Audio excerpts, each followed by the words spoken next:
UFC 248 is going down this weekend, and guess what? I have 3 money-making picks for you. Stay tuned.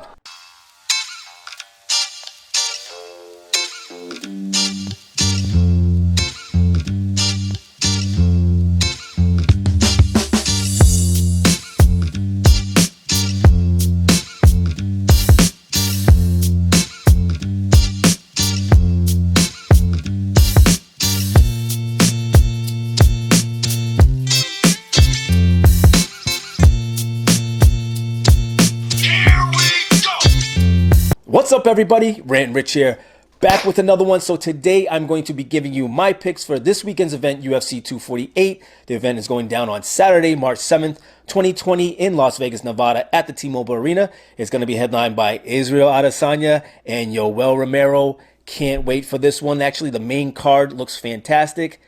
The fights before that, I'm not going to make this too long. I went up and down looking at stats and all sorts of things for the last 3 days. The first fighter that I like, especially at an underdog, he's around a plus 145 and his opponent is a minus 185. Neil Magny, I think he's very underrated. I think he's getting looked over right now because he's been out for so long with injuries and everything else.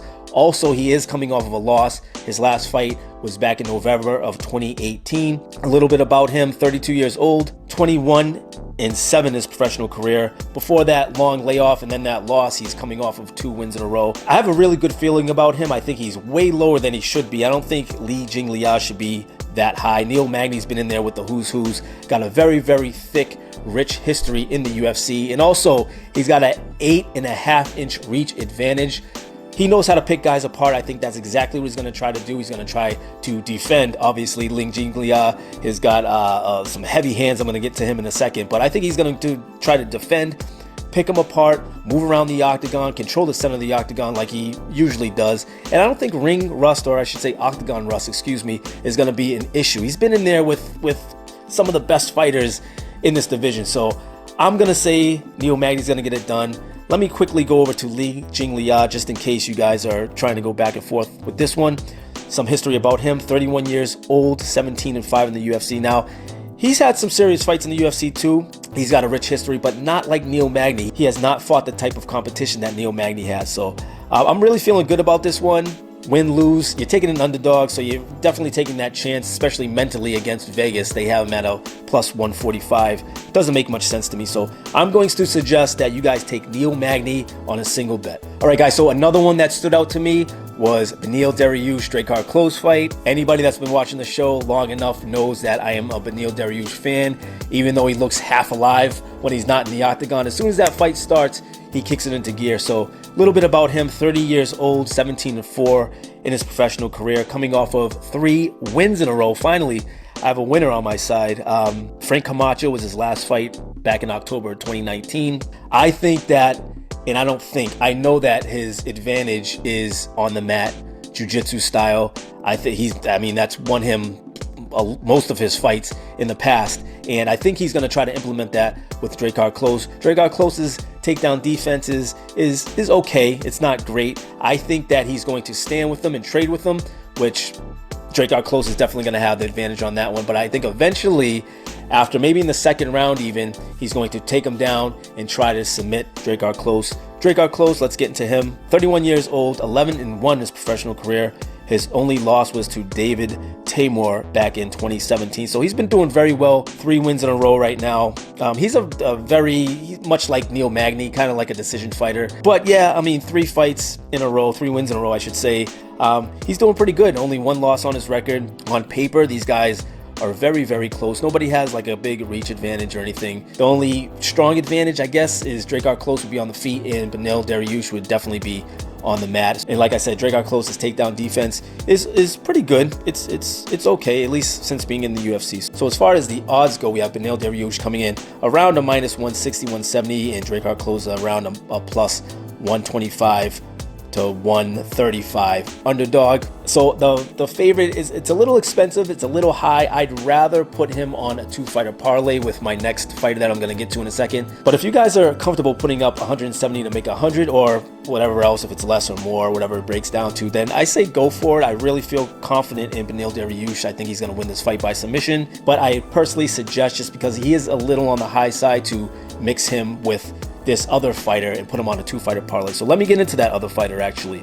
Okay, so this is the last fight, Zhang Weili versus Joanna Jędrzejczyk. Let me start by saying I've always been a fan of Joanna Jędrzejczyk ever since her first fight, but it seems like over the years she started to decline a little bit in that ferociousness, that fierceness that we saw at the beginning of her UFC career is kind of no more. We've been seeing it a little bit lately, but I think all in all, that fire it's just not there. Now, normally I would never go against Joanna. Like I said, I've been a big fan of hers since she came into the UFC, but Zhang Weili looked really, really good against Jessica Andrade. Now, you're going to have to pay for it, though, coming in as a favorite at a minus 195, where Joanna is the plus 145-ish, somewhere around there. So if you're going to take her as a single bet, you got to have a lot of confidence in her.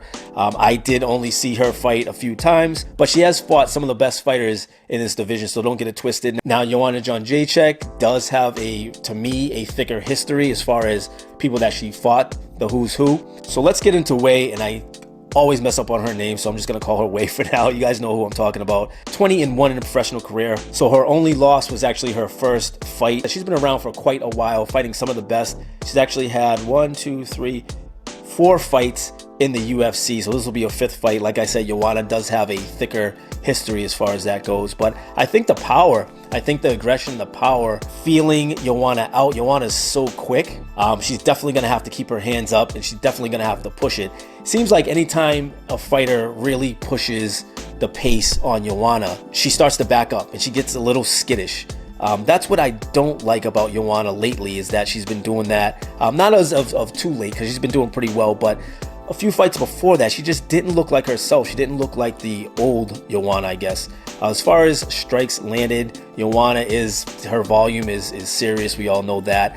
Her distance has been a little screwy in the past, though, so if she's going to win, she really has to close that in. Like I said, can't be scared of getting hit, because a lot of times she'll come in and as soon as she punches, her range doesn't hit. It's almost like, I know she doesn't back up necessarily, but she doesn't get close enough to really get those hard strikes on. So she's going to really have to work on that on this fight and mentally have that together and push the pace if she's going to beat a fighter like Wei. So as far as the all-aroundness, and I know that's not a word, but Wei has it in the power department, she has it in the takedown and the submission department. I know this fight is going to stay on the feet. There's no way it's going to go down on the mat. I mean, it could possibly. We'll see what happens with that.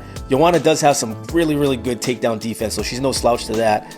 But speaking of Joanna, let's move on to her. Let's give her some background info. 33 years old, 16-3 in the UFC. She's been back and forth. She's coming off of a win to Michelle Waterson back in October of last year. So she's been doing pretty well. Before that, she lost to Valentina Shevchenko, and then she won, and then she lost 2 in a row to Rose Namajunas. That's kind of where I remember her not looking like herself. Rose is a beast, don't get me wrong, but Joanna, I don't know, she always came off like a crazy person, and she lost twice to Rose Namajunas. So not taking anything away, Joanna Jędrzejczyk, like I said, she's a phenomenal fighter. I just think that Wei Jingliang is more rounded, and I think she has the power and the aggression to win this fight. So I'm going to suggest take the 2 heavy favorites and put them together in a parlay. Let's see what it's going to make.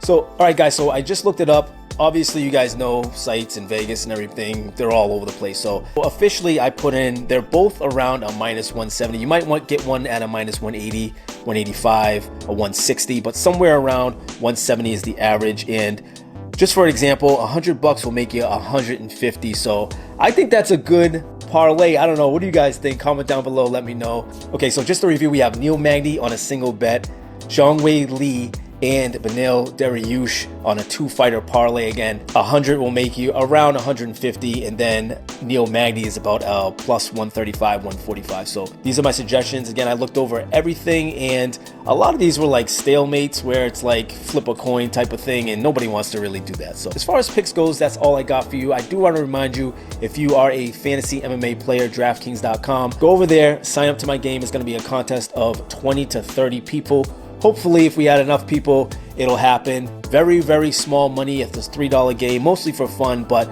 we may have either a first, second, and third prize winners. So you could possibly see a little bit more money besides the money that you're gonna win on these picks that I gave you. So that's gonna do it. If you haven't already, please subscribe to my channel. Like this video if you liked it or found it useful. And until next time, as always, Rant and Rich here, signing out from sunny SoCal. I'm out of here. Latest.